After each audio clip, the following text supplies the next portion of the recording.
'82 would see some now iconic items taking shape. A gapped-toothed comedian take over late night, the emergence of the war on drugs' most laughable catchphrase, and the rise of the machines. And let's not forget, 1982 would be filled with plenty of spicy drama. We're going to talk about the news, culture, sports, and entertainment, and all that was weird in the 80s. This is Timeline.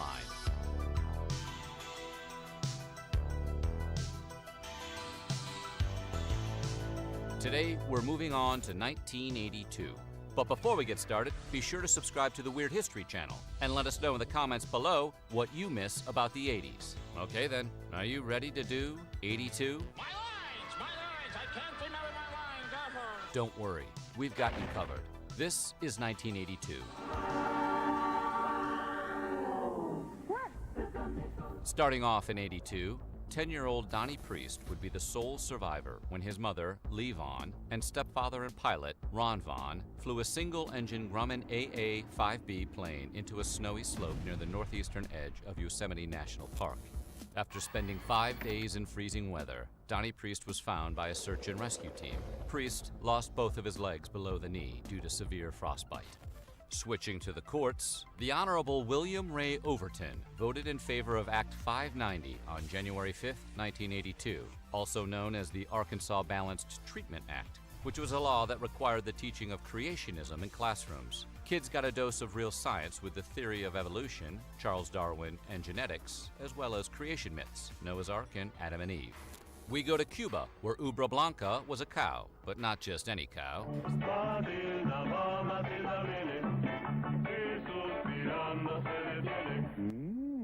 Spanish for white udder, Ubra Blanca was known for the enormous amount of milk she produced every day. In Cuba, on January 5, 1982, Ubra Blanca produced 110 liters of milk. That's 29 gallons to us Americans. This really impressed Fidel Castro. He often referred to Ubra Blanca's prodigious output in speeches as evidence of communism's superior breeding skills.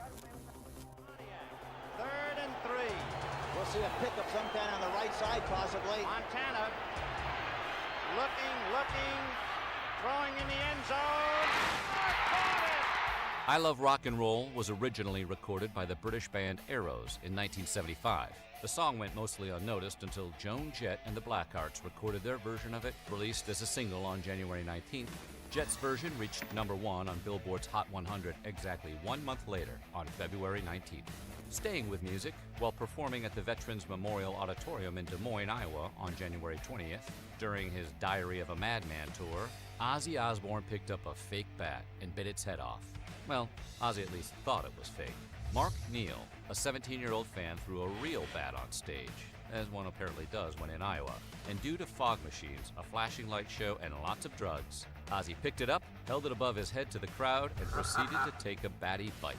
Neal has said that the bat was already dead when he brought it to the venue, but Ozzy swears the bat bit him first. We don't want to spend all our time discussing you biting the heads off stuff, but is this okay to be doing this stuff? Sticking with Dave, on February 1st, David Letterman debuted Late Night, arguably the most exciting, innovative, and insane late-night talk show ever. In its 11 seasons, Letterman would throw crap off buildings, introduce us to stupid pet tricks, and host incredible bands that would have never gotten the chance to perform on television otherwise. His first guest was the one and only Bill Murray. Dave Letterman, come on, everybody up! Everybody up! Everybody up! Released on September 13, 1981, it took the Jay Giles Band's Centerfold over 4 months to hit #1 on the U.S. Billboard Hot 100. But when it did, it stayed there for 6 weeks. Staying on the music theme, by the mid-'70s, jazz legend Thelonious Monk had disappeared from the scene he influenced so greatly with his unique improvisational style. More than a complex musician, he was a complex person. Sadly, jazz historians attribute his quirky behavior to manic depression and schizophrenia. Monk died on February 17th.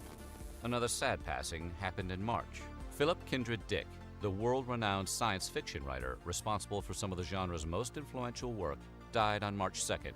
Months later, Blade Runner, which was a film based off the Philip K. Dick novel Do Androids Dream of Electric Sheep, debuted on June 25, 1982. Good evening, I'm Marty McNeely for WGN News. Comic actor John Belushi died today at a rented hotel bungalow in the Hollywood Hills.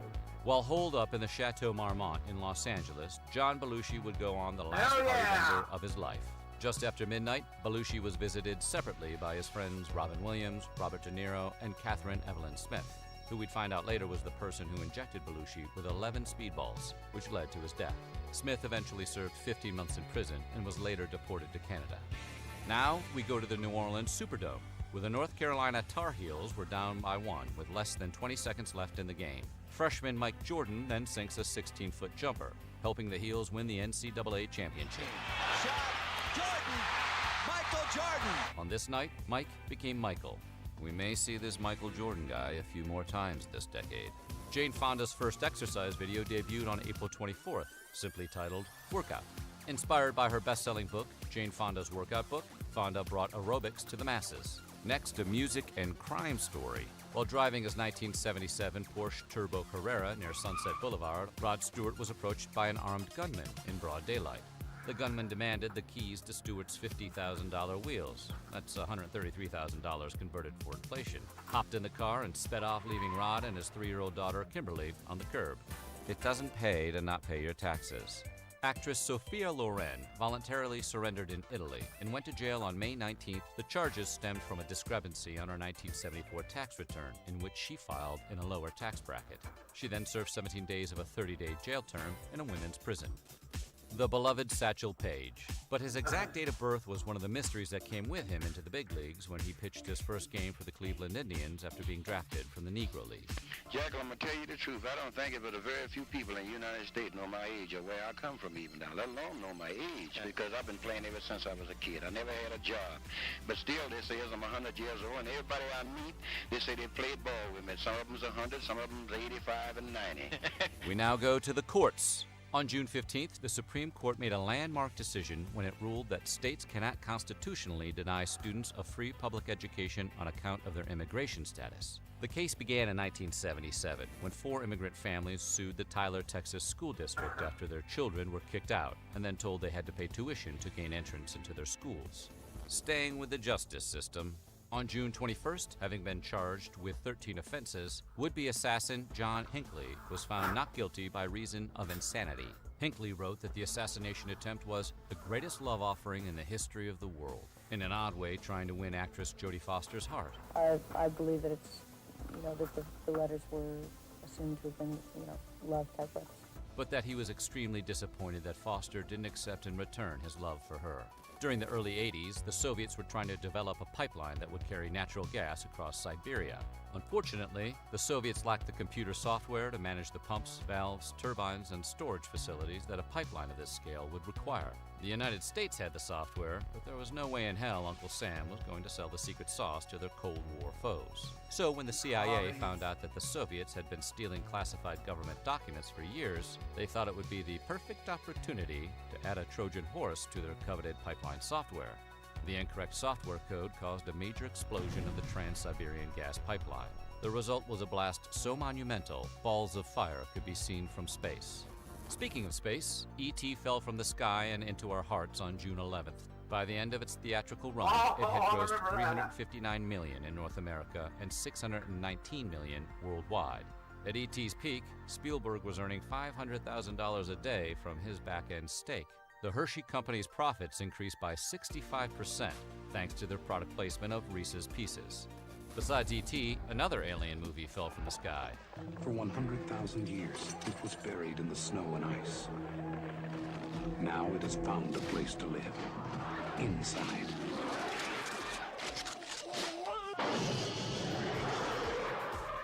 Next, some baseball news. Cal Ripken Jr. started as shortstop for the Baltimore Orioles on July 1st, 1982.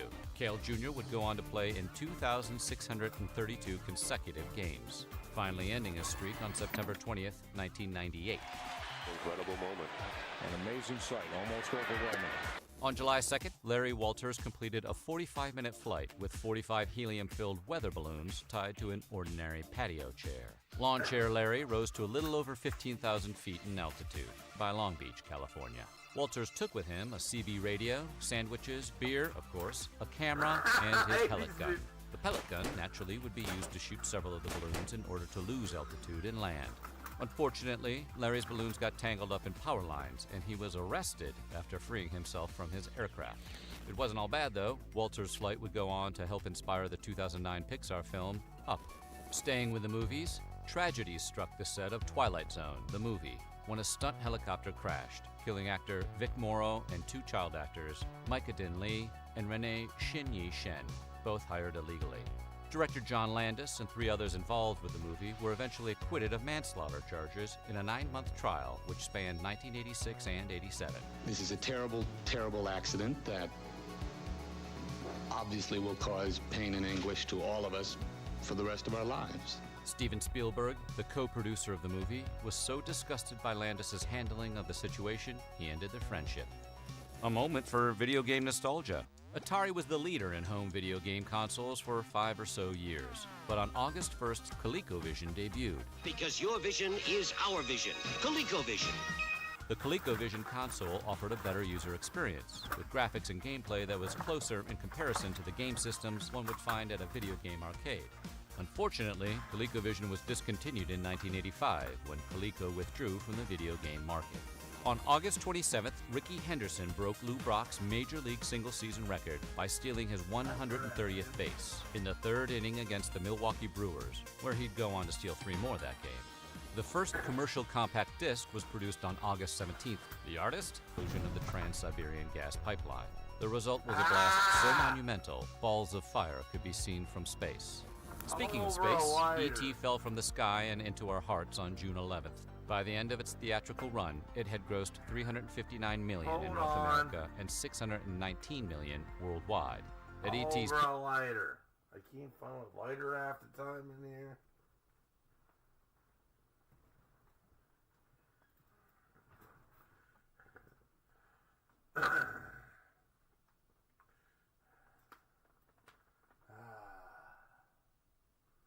Can't find a lighter in this house half the time.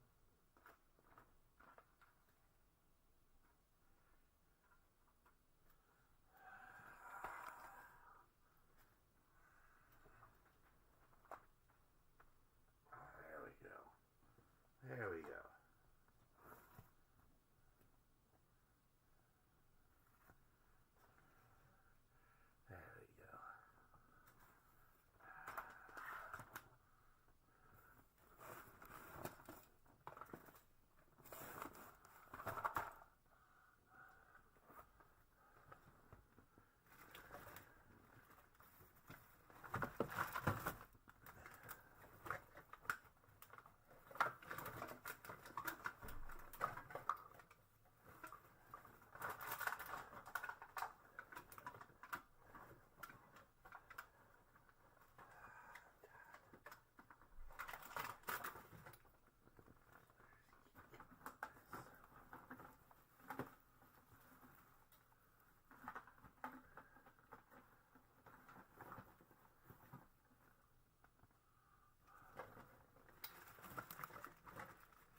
All right.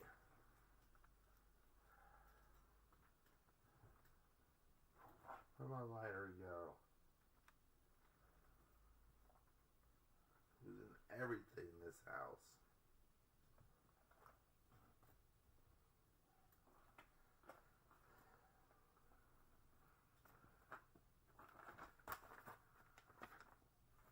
Peak, Spielberg was earning $500,000 a day from his back.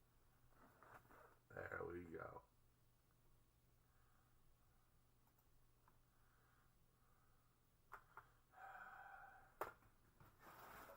There we go. I can't even.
There.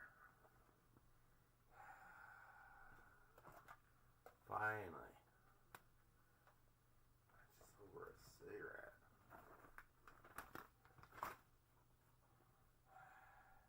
Back-end steak. The Hershey Company's profits increased by 65% thanks to their product placement of Reese's Pieces. Besides E.T., another alien movie fell from the sky. For 100,000 years, it was buried in the snow and ice. Now it has found a place to live. Inside.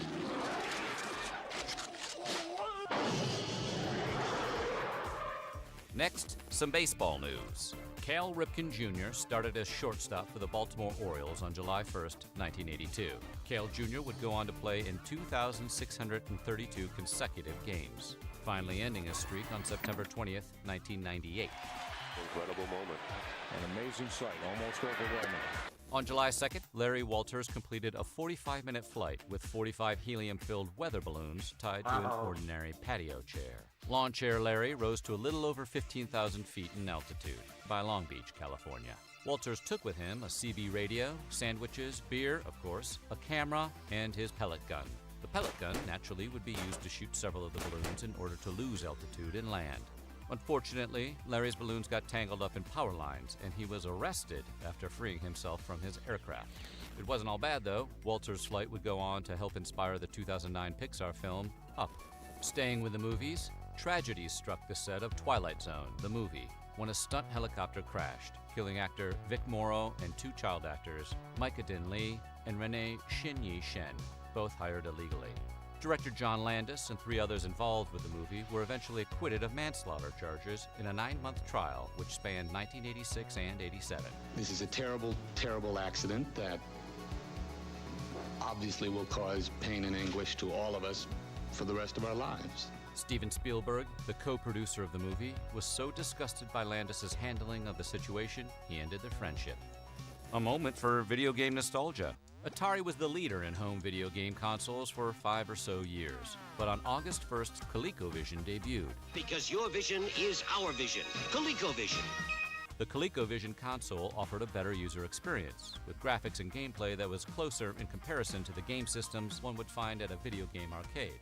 Unfortunately, ColecoVision was discontinued in 1985 when Coleco withdrew from the video game market.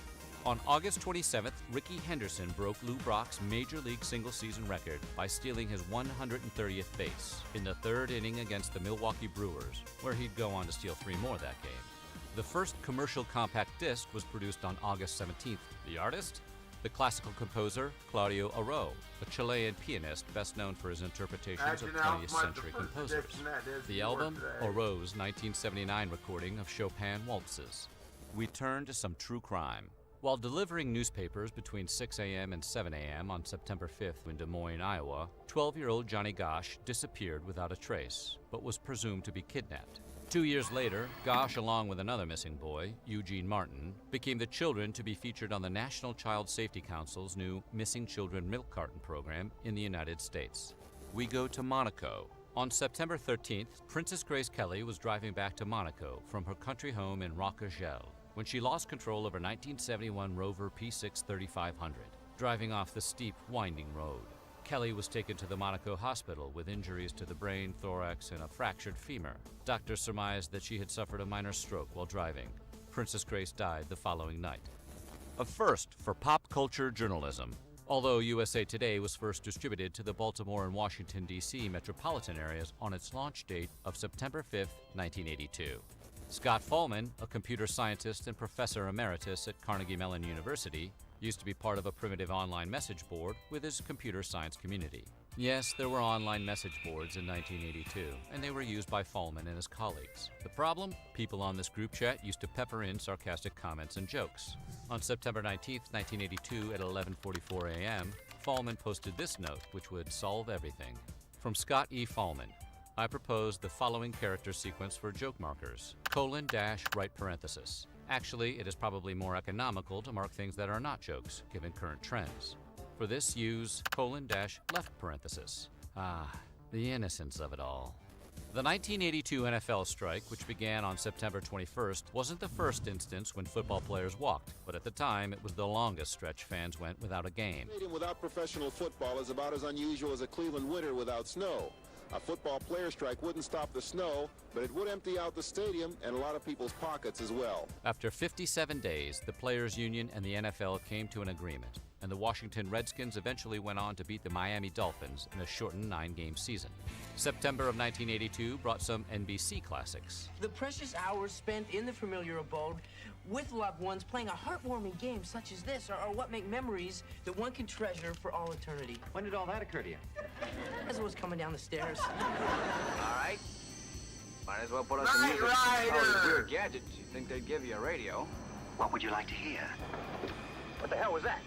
Staying with TV, on September 24th, 1982, Hot Cole and Vance Hot Duke Wheels made their car. debut on the We Dukes had of the wheels Hazzard of Duke. after the cousins Dukes Bo Hazzard and Luke car. left Hazzard County to fulfill a lifelong dream of racing on the NASCAR circuit. Well, that's how the show explained it.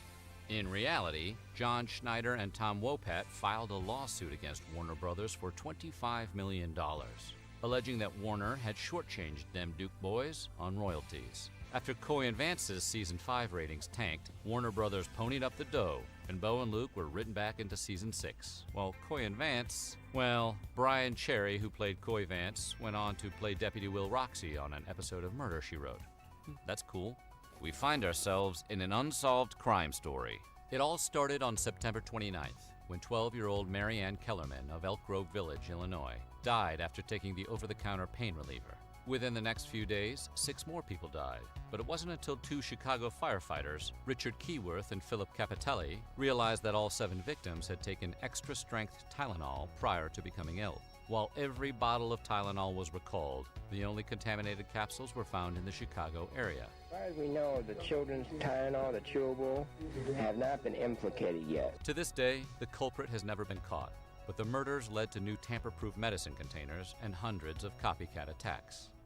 If we go to the parking lot of Tony Roma's in Las Vegas, it was a normal day for Frank Lefty Rosenthal. After getting into his Cadillac Eldorado, Rosenthal noticed flames flickering out of his caddy's dashboard defroster vent. And the next thing he knew, Lefty was rolling around in the parking lot trying to snuff out his suit, which was on fire. Seconds later, Lefty's car blew up. In 1995, Martin Scorsese opened his masterpiece Casino around the assassination attempt. He could have had the food and beverage job, you know. Cheers! Hey, Naomi, what would you like? You got anything pale and cold? Yeah, but it's Diane's day off. Co-founded by former U.S. First Lady Betty Ford, the first Betty Ford Clinic opened on October 4th in Rancho Mirage, California, about 10 miles northwest of Palm Springs. Ford came up with the idea after her own battle with alcohol dependence and diazepam addiction. 10 days later, on October 14th, President Ronald Reagan took a different approach to drugs. He declared a war on them. Later in October, when a 4th grader at Longfellow Elementary School in Oakland, California, asked the First Lady Nancy Reagan what to do if approached by someone offering drugs, Nancy said, "Just say no." Just say no to drugs didn't really have an effect on John DeLorean, who was arrested on October 19th by the U.S. government. During a sting operation, DeLorean laughs it up with undercover federal agents, making a sweet $24 million deal to traffic cocaine. DeLorean claims that he only did it to save his failing sports car company. DeLorean would have the last laugh, though. 2 years later, at trial, DeLorean's lawyer successfully argued that the FBI and DEA had targeted and entrapped DeLorean himself, simply because he and the DeLorean Motor Company were financial wrecks. On the car note, Honda became the first Asian car company to produce cars in the United States on November 1st with the opening of the Marysville Auto Plant in the heart of the Buckeye State, Ohio. The first Honda to roll off the floor of the plant was the '82 Honda Accord. And by the way, Marysville, Ohio, Mad River, just wonderful skiing there.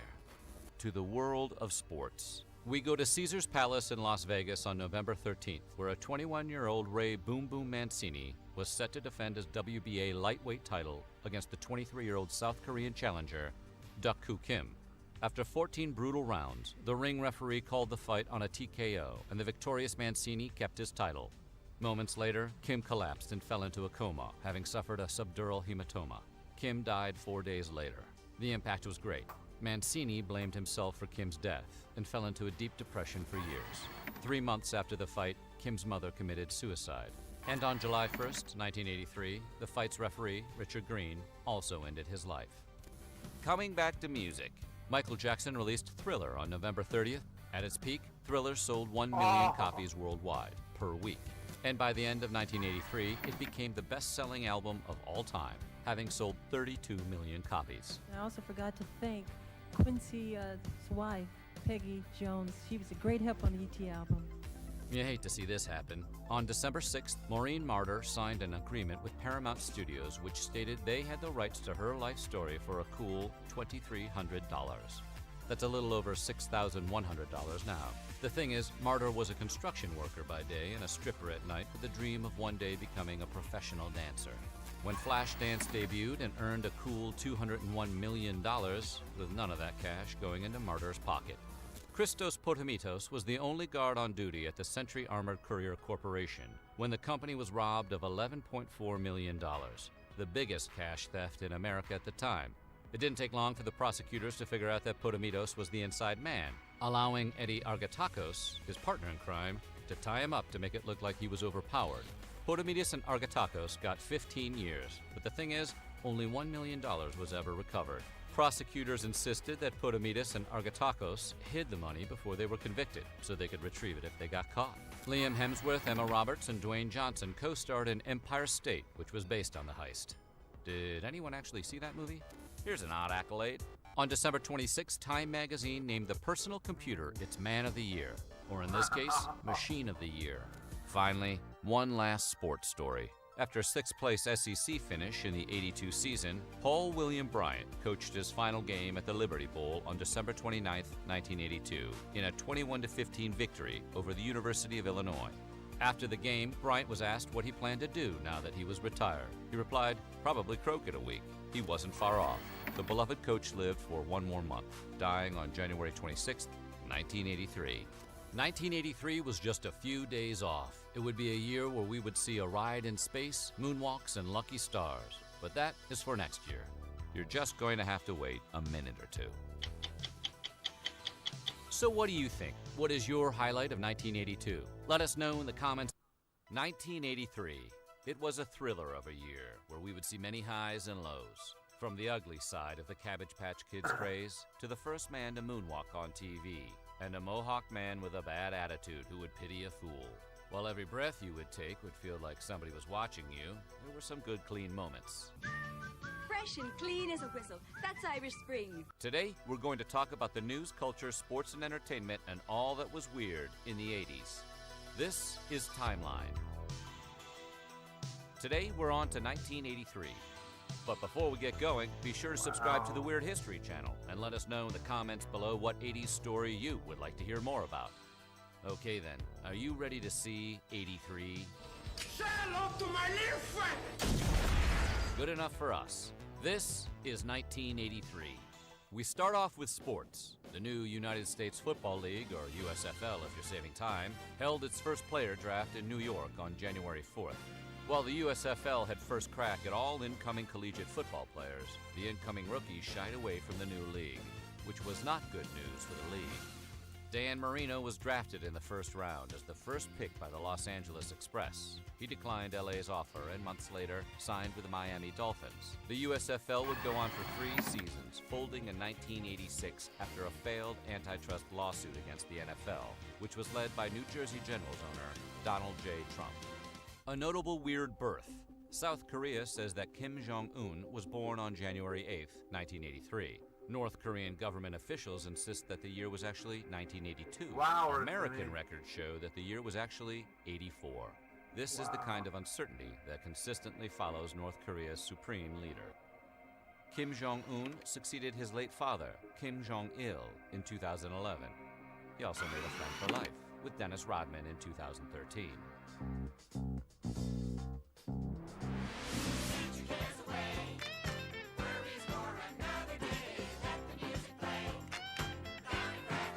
With ties to casinos in Las Vegas, Cuba, the Bahamas, and London, Meyer Lansky became one of the most financially successful gangsters in American history. At his peak, Lansky was worth an estimated $20 million.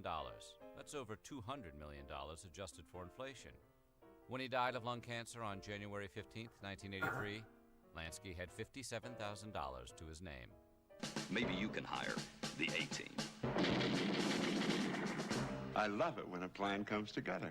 We turn to some tragic music news. Karen Carpenter collapsed in her bedroom at her parents' home in Downey, California on February 4th after years of struggling with anorexia. Paramedics found Carpenter alive, but her heart was only beating once every 10 seconds. She died a couple of hours later at Downey Community Hospital. An autopsy attributed her death to emetine abuse, an ingredient used to induce vomiting. Staying with music, released as a single 8 months before her 5th studio album, Faster Than the Speed of Night, Bonnie Tyler unleashed the anthemic Total Eclipse of the Heart on February 11th. Written by Jim Steinman, the composer who would go on to write chart-topping power ballads for Meatloaf, Air Supply, and Celine Dion. Total Eclipse of the Heart went on to number 1 on the U.S. Billboard Hot 100 on September 30th, 1983. Staying with pop music, it took 3 months for Michael Jackson's Thriller to touch number 1 on the Billboard 200, but once it was there, it stayed for 37 weeks in a row. The record-breaking number 1 streak began on February 26th and ended on April 14th, 1984, when the Footloose soundtrack knocked Jackson out of the top spot. Of course, Thriller has staying power. It never left the Billboard 200. Thriller is still on the Billboard 200 chart today. Go ahead, check. We'll wait.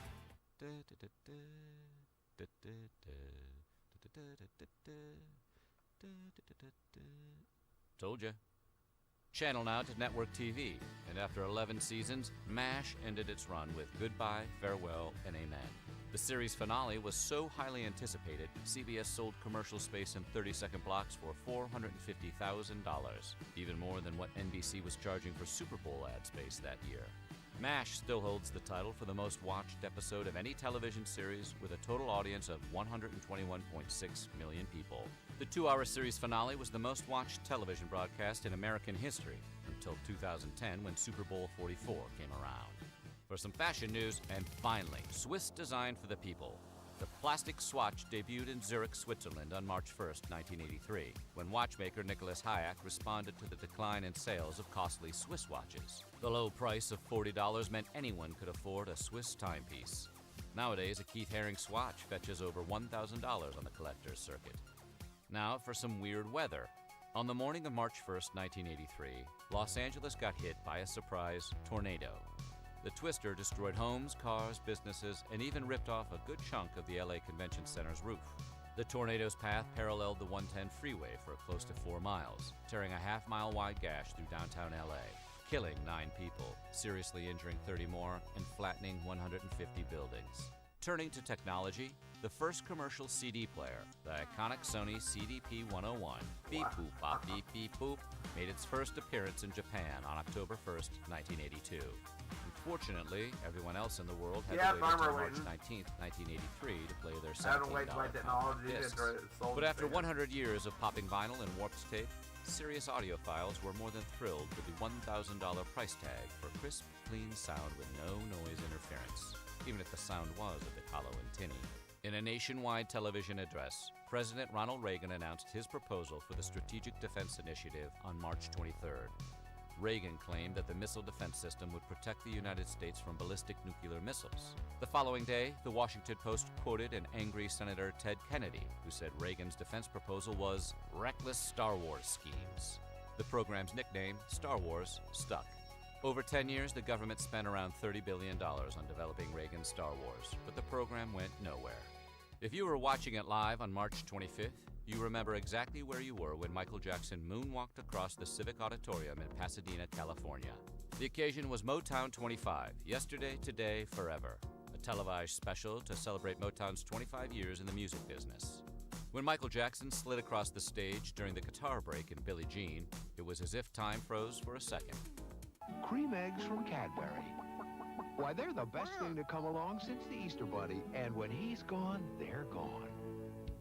We now go to Japan, and after 5 years of planning and construction, Tokyo Disneyland opened on April 15th, the first Disney park to be built outside the United States. Turning to the Middle East, the first embassy suicide bombing occurred in Beirut, Lebanon, on April 18th. The attack killed 32 Lebanese, 17 Americans, and 14 passersby. It was the deadliest attack on a U.S. diplomatic mission up to that time. In music news, McKinley Morganfield, more commonly known as Muddy Waters, died on April 30th, 1983, at the age of 70. If you're wondering how influential Waters was, consider that the Rolling Stones named themselves after his song Rollin' Stone. And Brian May, Jimi Hendrix, and Angus Young all cited Muddy as one of their biggest influences.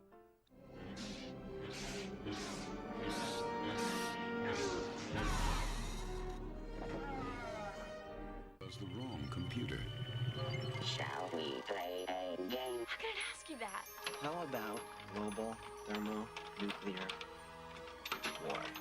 On June 18th, NASA astronaut Sally Ride became the first American woman in space when she launched with her 4 crewmates aboard the Space Shuttle Challenger. During a pre-launch press conference, Ride dealt with questions like, will the flight affect your reproductive organs? And do you weep when things go wrong on the job? No one's exactly sure when the Catholic priest James Carney died in Honduras, but records and interviews estimate it to be sometime in July of '83. After being ordained in 1961, Carney was sent to minister to impoverished Hondurans. He eventually became chaplain for the Revolutionary Party of Central American Workers. As the Honduran Army's elite Battalion 316 closed in on the Revolutionary Party, it's reported that Carney was captured, tortured, and thrown to his death from a helicopter. His remains have never been found. Originally titled Black and White and developed for Richard Pryor and Gene Wilder, Trading Places premiered on June 8, 1983. If this featured extra looks familiar, that's Giancarlo Esposito. Giancarlo struck villain gold as Gus Fring, who would first appear on Breaking Bad on May 17, 2009. It was a banner day on July 14, 1983, for an Italian-American plumber. That was the day that Nintendo unleashed Mario Brothers in Japan. North America would get the game about a week later on July 20th. Some weird historical weather? The coldest natural temperature ever recorded at ground level on Earth was minus 128.6 degrees Fahrenheit. For those of you outside of the US, that's negative 89.2 degrees Celsius. The Big Freeze happened on July 21st, 1983, at the Soviet Vostok station in Antarctica. And at that temperature, it would only take a few breaths of air to induce hemorrhaging in your lungs, which would lead to a quick death. To sports, and an afternoon game on July 24th, 1983. George Brett hit a 2-run dinger against the Yankees. The only problem for Brett was that his bat's handle was covered in pine tar, and Yankees head coach Billy Martin called it out to the umpires. The umps disallowed the home run, and that's when Brett went ape. Speaking of apes, a black baboon, the first non-human primate conceived in a laboratory dish, was born at the Southwest Foundation for Research and Education in San Antonio, Texas on July 25th. The female baby, named E.T. for embryo transfer, was born 6 months after its test tube fertilization and, coincidentally, on the 5th birthday of Louise Brown, the first human conceived in vitro. For those of you in the regions of America who didn't get their MTV yet, there was Friday Night Videos. The weekly show debuted on July 29th, and it was a godsend for those whose parents didn't want to spring for basic cable yet. The show hung on for 17 years before NBC aired its final episode on December 29, 2000. In a joint initiative between then LAPD Chief Daryl Gates and the Los Angeles Unified School District, the Drug Abuse Resistance Education Program made its debut on September 5th. DARE was a program designed to keep teenagers off of drugs and alcohol. Some of the earliest studies of DARE's effectiveness exposed DARE as being a pretty ineffective program. Turns out teenagers don't like the learn by riveting PowerPoint presentation and prefer the do it and see if we die kind of approach. Back to music. Lucky Star, the 4th single off Madonna's eponymous debut album, was released on September 8, 1983. Madonna initially didn't want to release Lucky Star as a single, but she was in the middle of being sued and needed the money. Warner Brothers executive Jeff Ayeroff, the guy who greenlit Madonna's career, told her to allow him to release the song to earn extra royalties. Ayeroff was right. Lucky Star was Madonna's highest-ranking single on the Billboard Hot 100 off her debut LP. G.I. We'll fight for freedom wherever there's trouble. G.I. Joe is there. G.I. Joe, American hero. Get to the citizenship. A few months after he finished filming The Terminator, Arnold Schwarzenegger took the plunge and became a naturalized U.S. citizen on September 17th. He became one of the rare Americans who also has Austrian rights, as Austria rarely allows dual citizenship. 20 years later, on November 17, 2003, Arnold would use his citizenship to become the governor, being elected the 38th governor of the state of California. Vanessa Williams was the most talked about woman in the world when she became the first African American Miss USA winner on September 17th. In a 1984 issue of Penthouse, the world saw a nude 19-year-old Williams in what became the magazine's most profitable issue ever. Miss USA pageant officials forced Williams to resign. Vanessa would save the best for last when... We flash forward to January 14th, 1992, when Williams would rebound with the release of the song Save the Best for Last, which would make it up to number 4 on the Billboard Hot 100 list. If you're familiar with the phrase 2 and 2, you've probably seen at least one episode of Love Connection. The dating game show, hosted by Chuck Woolery, who coined the phrase, debuted on September 19th. It was one of the most popular game shows of the 80s, but on July 1st, 1994, after 2,120 shows, Woolery 2 and 2'd for the last time. All in all, Chuck Woolery conducted 35,478 interviews, which produced 31 marriages and 20 children. Now for a notable 1983 moment. With an estimated worth of $2.2 billion, Gordon Getty was ranked the richest man in America according to Forbes in its second annual Forbes 400 list, which was published on September 28, 1983. How did he earn his money? The American way, of course. His father, the late billionaire oil tycoon John Paul Getty, gave him a boost. Today, Gordon is still worth what he was in 1983, $2 billion large. Only now, he's the 212th richest person in the United States. Oof, that poor, poor billionaire. Turning to the theater, on September 21st, David Mamet's Pulitzer Prize-winning Glengarry Glen Ross made its world premiere on the stage of the Royal National Theatre in London. A film adaptation of Mamet's play debuted on October 2nd, 1992, with an expanded script and a new role, Blake, specifically written for Alec Baldwin. I've been in this business 15 years. What's your name? You! That's my name. You know why, mister?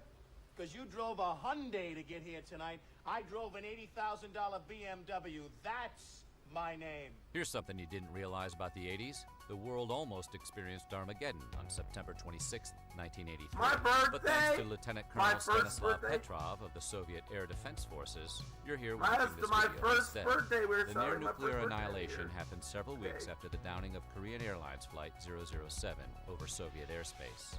An early warning system near Moscow reported the launch of 6 American missiles. Convinced that the U.S. would come at Russia with more than just 6 ICBMs, Petrov halted a retaliatory strike which would have resulted in an immediate and irrevocable escalation to full-scale nuclear war. Flash forward to 1988 when Petrov's actions were finally revealed. Phew! Thank you, Petrov. That was close. Jonathan Chase, master of the secrets that divide man from animal. Animal from man. Manimal. A notable ending. The hand-cranked telephone died on October 11, 1983, in the village of Bryant Pond, Maine. While the rest of America was on to rotary and push-button phones by November 18, 1963, Bryant Pond was proud of the fact that it was the last city to fully convert. We go now to South America, some 100 miles north of Venezuela. The United States Marines and a coalition of 6 Caribbean nations attacked the tiny island nation of Grenada at dawn on October 25th. The invasion, codenamed Operation Urgent Fury, resulted in an Allied victory within a little more than a week. Nearly 20 years after it was introduced to Congress, President Ronald Reagan signed a bill marking the 3rd Monday of January as Martin Luther King Jr. Day on November 3rd. Of course, the holiday wouldn't kick in for a few more years. So on January 20th, 1986, America celebrated Martin Luther King Jr. Day. Although by that time, 17 states were already recognizing their own King holiday. The quarterback. Billy Sims, the deep back, and the toss to Sims. Coming to the near sideline. Cuts upfield. Hurdles over a couple of people. Oh my goodness, did you see that? He hit Steve Brown with what looked like a karate kick. While there were signs of mania leading up to it, the Cabbage Patch Kids hysteria began on November 25th, better known to us as Black Friday. Parents would travel hundreds of miles to a toy store if they heard a rumor that a new shipment of Cabbage Patch dolls came in. Coleco's inability to keep up with consumer demand caused fistfights and riots across the United States. The Great Cabbage Patch Kids doll scare of '83 was also the first instance of holiday hysteria that's become a part of America's holiday tradition since. Freddie Heineken became a free man on November 30th after being kidnapped 3 weeks earlier.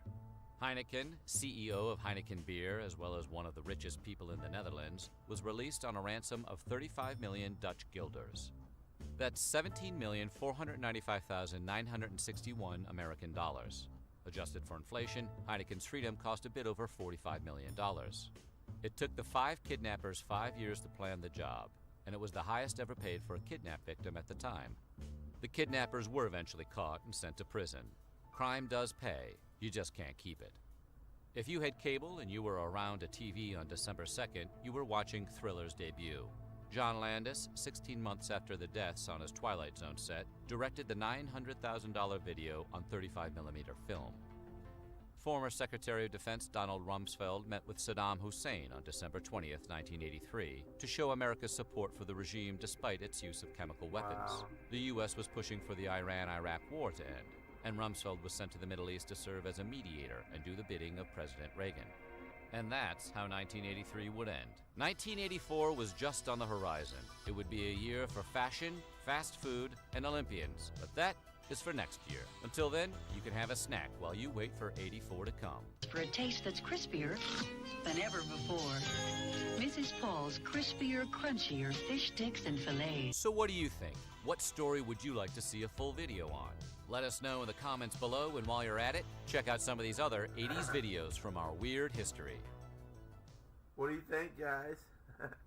My grandma collected those. Man, that brought back true nostalgia. My grandma was avid collector of those for years. In the year we almost had Armageddon, that was on my first birthday. We were down at one of the parks here in town celebrating because my grandpa turned his birthday's on the 25th, and we were celebrating our birthday in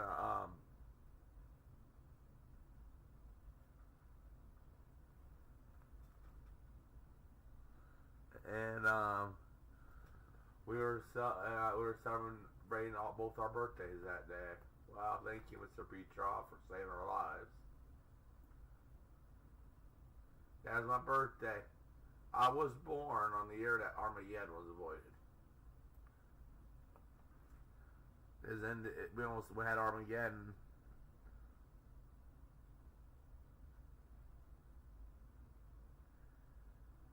Yeah. Wow, that's awesome. That's awesome. I like old stories and stuff.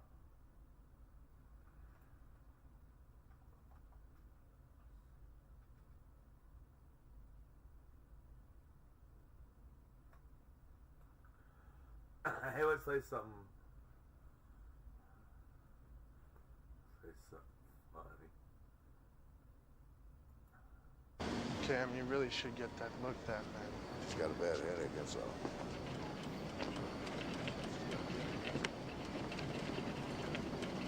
Spare change for a veteran?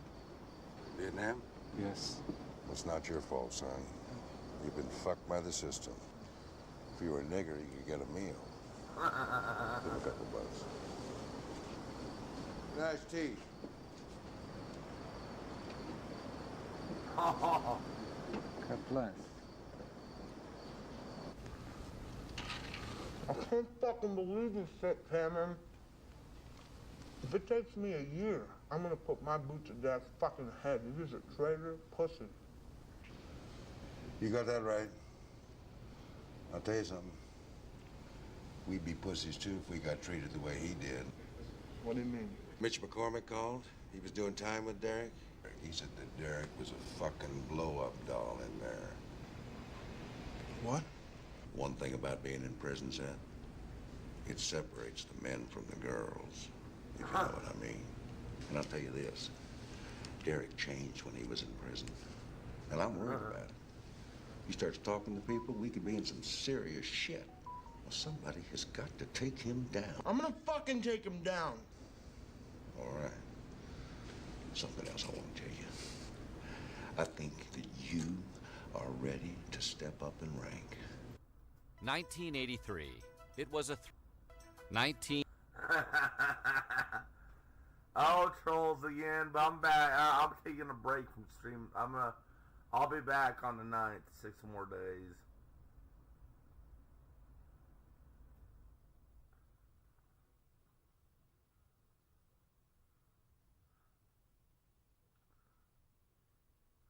Here we'll watch more of these historical videos.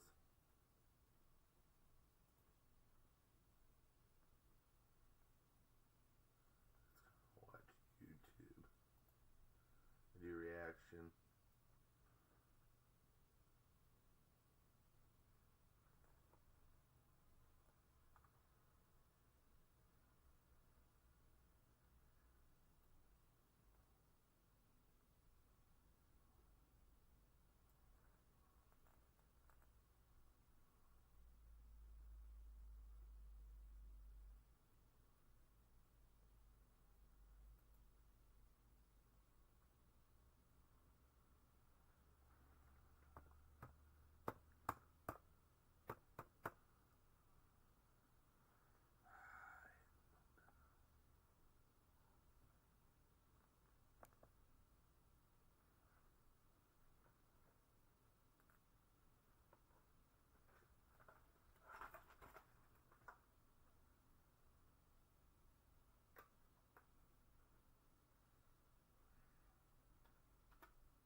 Here, I'll show you something.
I'm gonna see, again,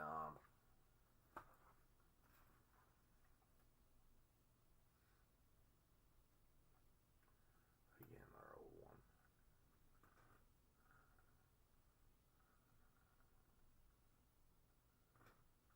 I'm a student caught watching it.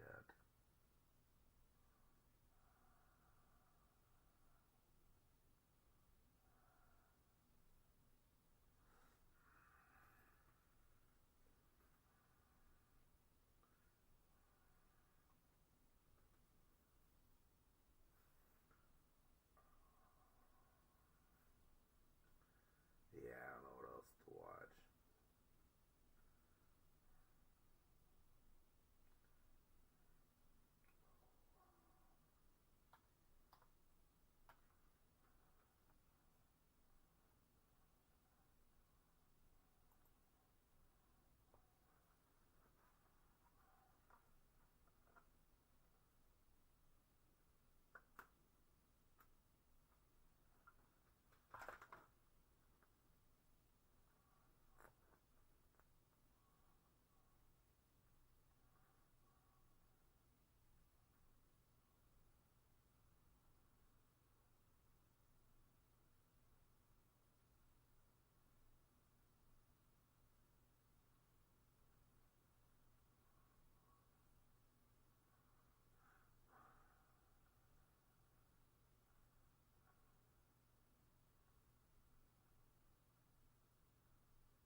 How many slaves did Washington and Jefferson have? Come on. Just this once? Promise. Washington had 300, Jefferson 600. God bless America.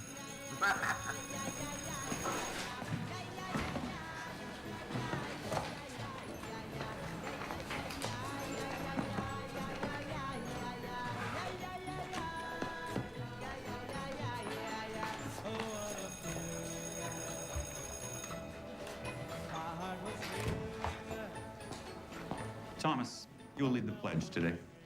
Yes, sir.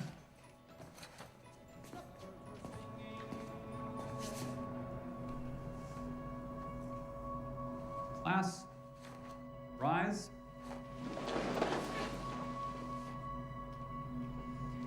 I swear I will observe the law, conscientiously fulfill my duties at home and school, be faithful and obedient, and pledge absolute allegiance until death to the leader of the Nazi Empire, Adolf Hitler.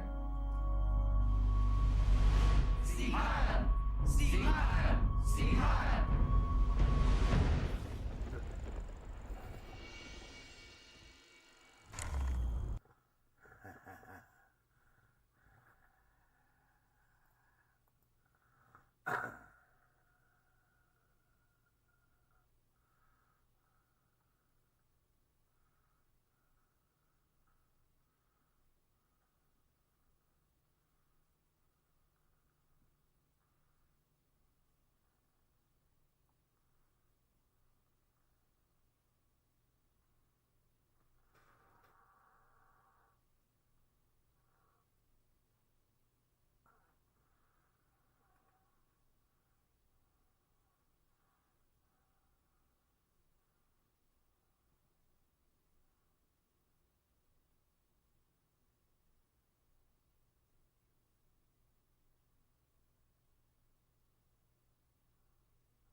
numbers blocked at the real life Volkshire because I used to prank call them all the time.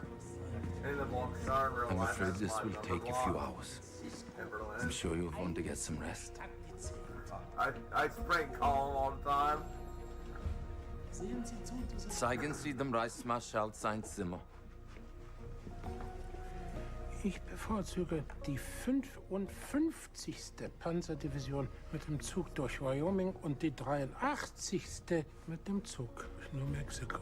Zuerst wird die Luftwaffe kritische Befehls- und Kontrollinfrastrukturen ausschalten und Ballenzentren Flächen bombardieren.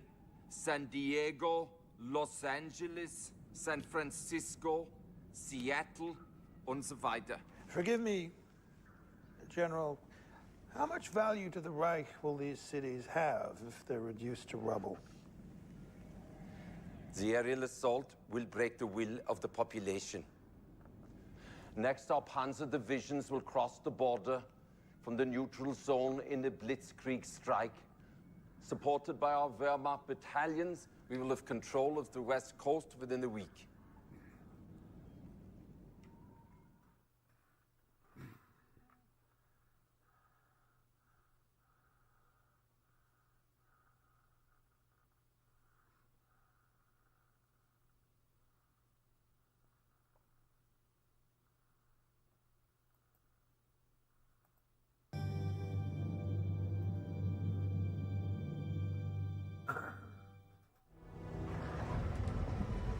See that the tank is disposed of.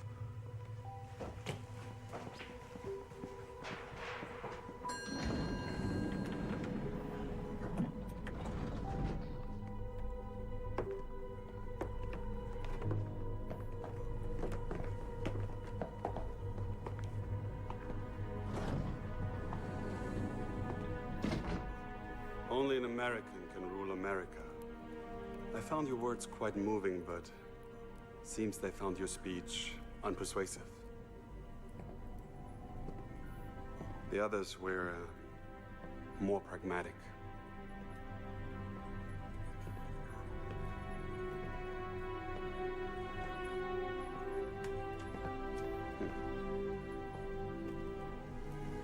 I left Hoover for you.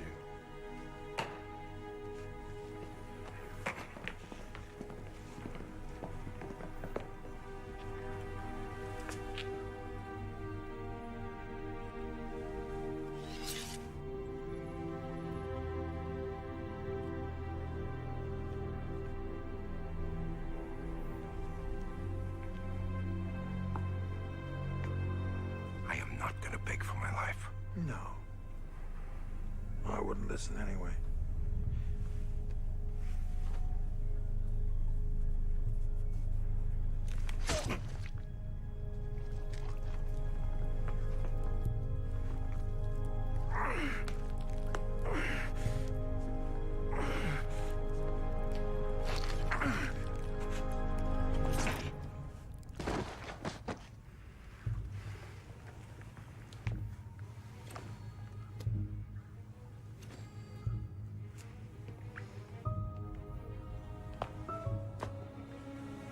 Our deal stands.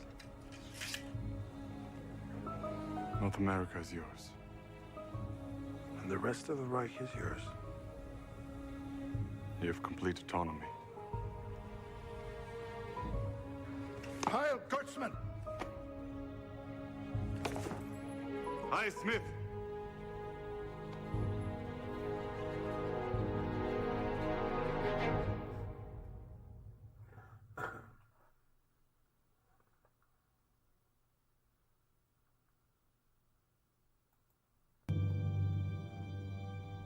Camera's rolling. We go live in 5, 4. Ladies and gentlemen, the Reichsfuhrer of North America. My fellow Americans, the last few days have been difficult for us all. Heinrich Himmler was a father to our people. We mourn his loss. But with his passing comes an opportunity for rebirth and renewal. A change has come to the Western states, and with it, a chance to take our divided land and bring it back together. A great transformation is coming. Soon, we will be one nation again.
Sir, it's from General Whitcroft. He's Strategic Air Command is awaiting your order to launch the assault on San Francisco, sir.